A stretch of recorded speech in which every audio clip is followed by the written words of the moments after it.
అదేవిధంగా ఇంకొకటి నేను అడుగుతా ఉన్నా, నిరుద్యోగులు 3,000 వస్తాయని ఒళ్ళు కొల్లయ్యేటట్టు మరి వాళ్ళంతా కూడా తిరిగి మీకోసం గెలిపించడానికి మీ అన్నీ కూడా మీరు చెప్పిన అబద్ధాలని నమ్మి మీ కూటమి కోట్లేశారు. సరే, కాపు నేస్తం ఎప్పటి నుంచి అమలు చేస్తారు, లేకపోతే కాపులకి ఏదో ప్రత్యేకంగా మేము చూస్తామన్నారు, అది కూడా చెప్పండి. ఎస్సీ ఎస్టీ బీసీ మైనార్టీల్లో 50 ఏళ్ళు నిండోళ్ళంతా ఆశతో ఎదురు చూస్తున్నారు, మాకు నెలలా పెన్షన్ వద్దని. ఇవన్నీ కూడా అమలు కాని అసంబద్ధమైన, అది గెలుపు కోసమే, గెలవాలి, మోసం చేయాలి అంటే మేమో చెప్పేవాళ్ళం, జగన్ గారు కూడా చెప్పేవాడే, చెప్పమని చాలా మంది చెప్పారు.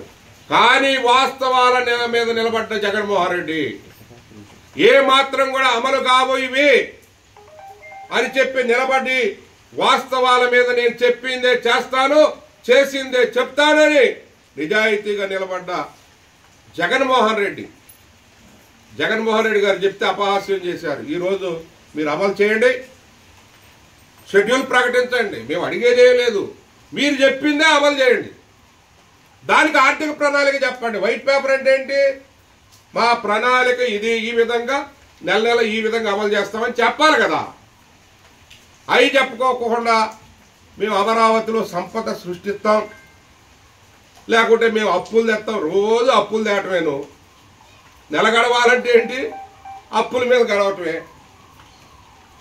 మాకు తెలుసు మీరు అన్ని అబద్ధాలు చెప్తున్నారు, ప్రజలు మోసపోతున్నారని. మోసపోయింది ప్రజలు, కానీ ప్రజలు ఇప్పుడు మేల్కొన్నారు. ఎప్పుడుకి 50 ఏళ్ళ వాళ్ళంతా ఎదురు చూస్తున్నారు, 18 ఏళ్ళు నిన్న ఆడపిల్లలంతా ఎదురు చూస్తున్నారు, రైతులు ఎదురు చూస్తున్నారు, అదేవిధంగా విద్యార్థులు తల్లిదండ్రులు ఎదురు చూస్తూ ఉన్నారు. పెన్షన్ ఒకటి ఇస్తే సరిపోదండి, పెన్షన్కే అసలు ఆ రాష్ట్ర ఆదాయం ఎంత? మీరు వైట్ పేపర్ అంటున్నారు, వైట్ పేపర్ చెప్పండి. మేము ఈ విధంగా కూపప్ చేస్తాం, మేము ఈ విధంగా ఆర్థిక వనరులు తీసుకొస్తాం, ఈ విధంగా అభివృద్ధి చేస్తామని చెప్పండి. 60,000 పెట్టంట, 60,000 కేంద్రం ఇస్తానంటే ఓకే చెప్తాను అంటున్నారు. ఏది పెట్రోకెమికల్, ఏది రిఫైనరీని తీసుకొస్తామని. ఓకే తీసుకురండి, మంచిదే. కానీ దానికి నీకు ల్యాండ్ ఎక్విజిషన్ కావాలి కదా. మళ్ళీ ఎప్పుడు 5 ఏళ్ళకి అయింది ఇది. నేను ఇప్పుడు అడుగుతున్నా, 5 ఏళ్ళకైనా మీరు చేయగలరా రిఫైనరీ? ఇవన్నీ కాదు. ఏ అయితే పోర్ట్లు డెవలప్ చేశారో, పోర్ట్లు మొదలుపెట్టారో, జగన్మోహన్ రెడ్డి గారు గౌరవ మాజీ ముఖ్యమంత్రి గారు మొదలుపెట్టిన పోర్ట్లు మీరు పూర్తి చేయండి. ఎంప్లాయ్మెంట్ జనరేట్ అవుద్ది. డెవలప్మెంట్ కన్స్ట్రక్టివ్గా నిర్మాణాత్మక అభివృద్ధికి మేము కృషి చేస్తాం. కాకమ్మ కబుర్లకి ఆ అమరావతిలో సంపద సృష్టిస్తాననేది కటిక అబద్ధం. ఎక్కడ సంపద సృష్టిస్తారు మీరు? ఎన్ని సంవత్సరాలు పట్టుద్ది మీ ప్రణాళిక? మీ దగ్గర ఏమైనా అల్లావుద్దీన్ అద్భుత దీపం ఉందా? లేకుంటే ఏమైనా మీరు డబ్బులు మింటి చేస్తారా? ఏమీ చెప్పుకోకుండా రాష్ట్రంలో అలజడి సృష్టించి ప్రజలే పక్కదారి పట్టించడం కోసం ప్రజానీకు ఆలోచిస్తారు, మేము చెప్పినని అమలు చేయమని అడుగుతారని చెప్పి ఈ విధమైనటువంటి దుర్మార్గమైనటువంటి అప్రజాస్వామిక చర్యలకి మీరు పాల్పడుతున్నారు. దీన్ని తీవ్రంగా ఖండిస్తా ఉన్నాం. ఏదంటే మీ ఇసుక విధానం, ఉచిత ఇసుక విధానం మీరు ఎంత లేవగొట్టారు, మీరు ఎంత చెప్పారు? తిరువూరులో ఇసుక ట్రక్ ఎంత అమ్ముతున్నారు? నేను అడుగుతా ఉన్నా, మా తిరువూరులోనే అడుగుతా ఉన్నా. భవన నిర్మాణ కార్మికులు మొత్తం మోసం జరిగిందని మీరు ప్రచారం చేశారు. ఒక పాలసీ తీసుకొస్తే ఆ పాలసీని ఏదో మసిపూసి మారాడు. ఇప్పుడు ల్యాండ్ టైటిలింగ్ యాక్ట్ ఉంది. ఏం తప్పుందండి ల్యాండ్ టైటిలింగ్ యాక్ట్లో? అసెంబ్లీలో మీ పార్టీ కూడా ఒప్పుకున్నదే. Land titling act very good act అని చెప్పారు. ప్రపంచ దేశాలు అందరూ అమలు చేస్తున్నారు, భారతదేశంలో అనేక రాష్ట్రాలు అమలు చేస్తారు. కేంద్ర ప్రభుత్వం అనుమతించింది, బీజేపీ ప్రభుత్వం, మీ భాగస్వామ్య ప్రభుత్వం అనుమతించింది.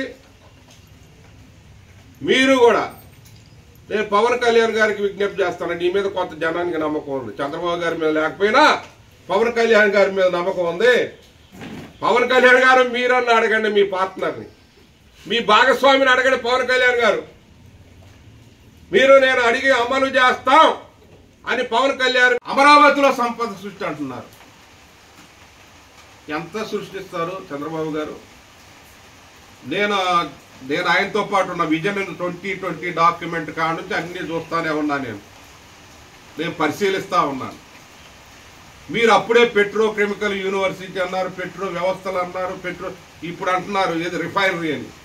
5,000 ఎకరాలు ఎప్పుడులోగా ఎక్కడ ఏ ప్లేస్ అనేది త్వరలో చెప్తామంటున్నారు. ఒక 2 నెలల్లో చెప్తారా, 3 నెలల్లో చెప్తారా, 6 నెలల్లో చెప్తారా? సంపద అన్నారు. సంపద సృష్టి ఏ విధంగా సృష్టిస్తారు అమరావతిలో అది కూడా చెప్పాలి కదా. మీ ప్రణాళిక ఏంటి? మీ ప్రణాళిక గురించి మాట్లాడండి.